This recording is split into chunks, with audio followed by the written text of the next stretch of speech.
రాకాలోకంకి స్వాగతం. ఈ కంటెంట్ మీకు నచ్చినట్టయితే లైక్ చేయండి, మీ బంధుమిత్రులకు షేర్ చేయండి. ఇప్పటివరకు సబ్స్క్రైబ్ చేసుకోకపోతే సబ్స్క్రైబ్ బటన్ని నొక్కండి, అదేవిధంగా బెల్ ఐకాన్ని కూడా తప్పనిసరిగా నొక్కండి. జై హింద్ మిత్రులారా.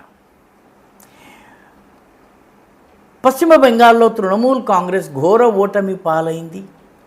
అట్టడుగు స్థాయిలో ఉన్నటువంటి కార్యకర్తలు ఇంటి మీద ఉన్నటువంటి పార్టీ జెండాల్ని తొలగించేస్తున్నారు. తమను తాము తృణమూల్ అని చెప్పుకోవడానికి ఇష్టపడటం లేదు. అదేవిధంగా పై స్థాయిలో ఉన్నటువంటి నాయకులు వెన్నుపోటుదారులని చెప్పి మమతా బెనర్జీ రోజుకొక 15-16 మంది కీలకమైన నాయకుల్ని పార్టీ నుంచి బహిష్కరిస్తోంది.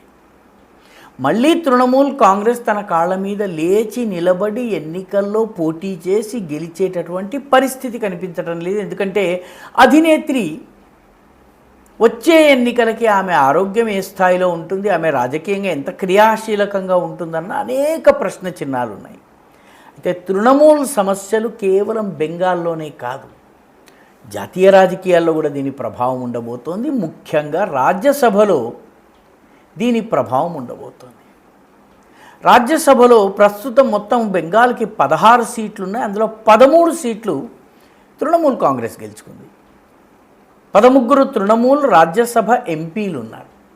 ఒక 3 మాత్రం బీజేపీకి చెందినటువంటి వాళ్ళు ఉన్నారు. ఇప్పుడు 294 సీట్లు, 294 మంది ఎమ్మెల్యేలు ఓటర్లుగా ఉంటారు. 16 సీట్లు కాబట్టి 5-6-5 ఈ రకంగా ఎన్నికలు జరుగుతాయి. మొదటి విడతగా 5 స్థానాలకి, తరువాత 6 స్థానాలకి, తరువాత 5 స్థానాలకి ఎన్నికలు జరగవచ్చు. దీనిలో 45 నుంచి 50 ఓట్లు సంపాదించిన వాళ్ళు ఎంపీలు అవుతారు. తృణమూల్ దగ్గర 80 మంది ఎంపీలు ఉన్నారు. ఈ 80 మంది ఎంపీలలో వీటి వల్ల 50 ఓట్ల వరకు ఒక సీటు గెలిపించుకోవచ్చు. 45 వరకు అయితే బహుశా ఒక సీటు సునాయాసంగా గెలుచుకోవచ్చు. రెండవ సీటు కోసం సిపిఎం, కాంగ్రెస్, ఐఎస్ఎఫ్ ఇట్లాంటి అన్ని పార్టీల పాదాలు పట్టుకుంటే ఇంకొక ఎంపీని గెలిపించుకోవచ్చు. 2 ఎంపీల్ని మాత్రమే గెలిపించుకునేటటువంటి స్థితి ఉంది. మొట్టమొదటి ఎన్నిక ఆగస్టు 2029న జరుగుతుంది. 6 స్థానాలకి ఎన్నికలు జరుగుతాయి. ఈ 6 స్థానాల్లో 5 స్థానాల్లో తృణమూల్ కాంగ్రెస్ ఉంది. కాబట్టి రాజీనామా చేయవలసి, అంటే పదవీ కాలం పూర్తి చేసుకోవలసిన వాళ్ళలో టీఎంసీకి సంబంధించి ప్రతి విషయంలోనూ వాద వివాదాలు చేసేటువంటి డెరిక్ ఒబ్రెయిన్ ఉన్నారు, సుఖేందు శేఖర్ రాయ్ ఉన్నారు, సమీఉల్ ఇస్లాం ఉన్నారు, అదేవిధంగా డోలా సేన్ ఉన్నారు. వీళ్ళు దిగిపోవలసి ఉంటుంది. మళ్ళీ ఎన్నిక జరిగినట్టయితే ఒక సీటు మాత్రమే గెలుచుకునేటటువంటి పరిస్థితి ఉంది. ఆ తరువాత రెండవ విడత 2030 ఏప్రిల్లో జరుగుతుంది. 2030లో 5 స్థానాలకు జరుగుతుంది. రాజీనామా చేయవలసినటువంటి వాళ్ళలో సుప్రసిద్ధ జర్నలిస్టు రాజ్దీప్ సర్దేశాయ్ భార్య అయినటువంటి సాగరికా ఘోష్ ఉంటుంది. అదేవిధంగా మమతా బాలా ఠాకూర్, నదీముల్ హక్, సుష్మితా దే వాస్తవానికి అస్సాంకి చెందిన ఆమెకి ఇక్కడ టికెట్ ఇచ్చారు. అదేవిధంగా బీజేపీకి చెందినటువంటి షౌమిక్ భట్టాచార్య, ఆయన రాష్ట్ర బీజేపీ అధ్యక్షుడు. వీళ్ళు రాజీనామా చేయాల్సి ఉంటుంది. బీజేపీ 5/4 సీట్లు గెలుచుకుంటుంది. ఒక సీటు మాత్రమే తృణమూల్ గెలుచుకునే అవకాశం ఉంది.